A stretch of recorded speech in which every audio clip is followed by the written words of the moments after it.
अमेश दाइले अर्थिङ लगाइदिन्छु भनेर पैसा खानेलाई एक समाउँदै हुनुहुन्छ। तर स्टुडेन्ट भिजामा यहाँ एउटा रुममा 2 जना भनेर ल्याएर 4-5 जना कोचिरहेको छ। अनि 1-2 लाख रुपियाँ कन्सल्टेन्सी फी भनेर पैसा लिइरहेको छ। अनि काम आउने बित्तिकै काम लगाइदिन्छु भनेर 2-3 लाख रुपियाँ कमाइ हुन्छ भनेर आश्वासन दिएर नेपालबाट जापान ल्याइरहेको छ। टोकियोमा भनेर लगेर गाउँतिर राखिदिइरहेको छ। स्कुलको नजिक होस्टेल छ भनेर यहाँ आइसकेपछि 1-2 घन्टा ट्रेन चढ्नुपर्ने ठाउँमा लगेर होस्टेल राखिरहेको छ। अनि जापानमै रुम खोजिदिने बाहनामा 1 लाख रुपियाँसम्म नेपालीहरूले खाइरहेको छ। यो बारे बोल्ने को अमेश दाइले हाकेनहरूलाई समाउनु भइरहेको छ, पैसा लुट्नेहरूलाई समाउनु भएको छ।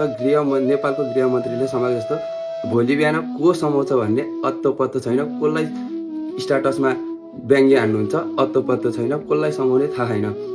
तर यो नेपालको कन्सल्टेन्सीलाई पनि यसरी नै एक समाउने कोही एकजना हामीलाई चाहिएको छ।